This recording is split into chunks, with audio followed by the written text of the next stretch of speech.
grandfather, Zia Uddin Ahmed, has written a book called A Bridge with Three Spans. He will now make some remarks about himself and about the book. Over to you.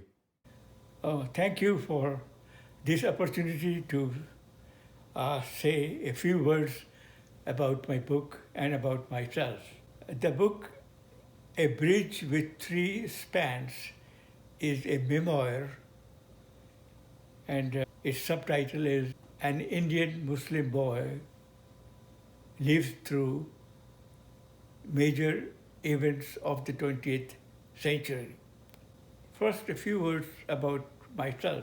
I was born in 1933 in a small village near the town of Gaya, Gaya, in Bihar, India.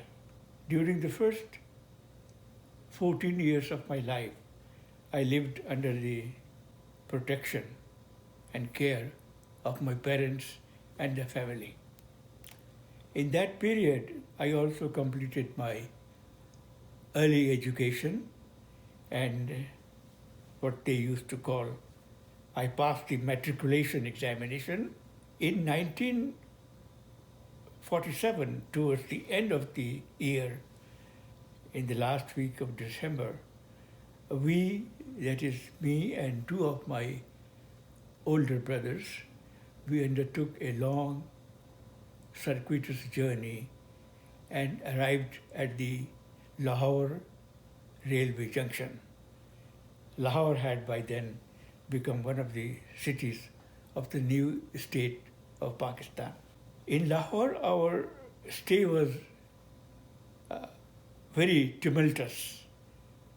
One of the main reasons was the high tension between the relations of India and Pakistan. So under difficult circumstances, I completed my education, had my BA, MA in English from Government College, Lahore, my MBA from the University of Southern California under a US government fellowship. I joined the civil service after a competitive examination and worked in both East and West Pakistan.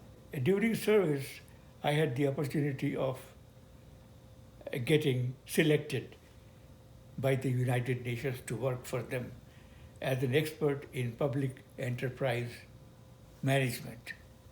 I soon became a chief technical advisor in the Development Administration Department of the UN Secretariat. So, as an international civil servant, I had the opportunity to work and live in several different countries around the world. So having worked for some time for the UN, I retired and now we are settled in Maryland, in the United States. About the book, I would say that the first thing to note is the quality of the language.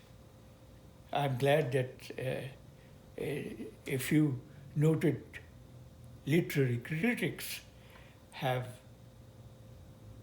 applauded the linguistic excellence of the book.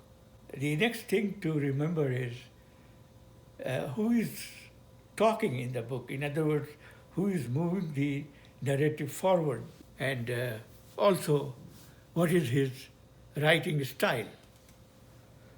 So very consciously I adopted a free-flowing conversational style. This has helped me to reduce the distance between the author and the reader. Quite often the reader would feel as if he were standing beside the author and watching the unfolding of the drama. The most important consideration in a book is what is the material between the two covers, in other words, the contents of the book. Fortunately, my life, and I mean life at the material and physical level, and also on the intellectual plane has been full of exciting experiences, unique experiences, so that when I see someone read my book, I feel confident that he will be happy not only to have been entertained and educated, but also, this is my opinion, he will be able to share some of the excitement that I felt when encountering the ancient history and culture of different countries. Thank you very much.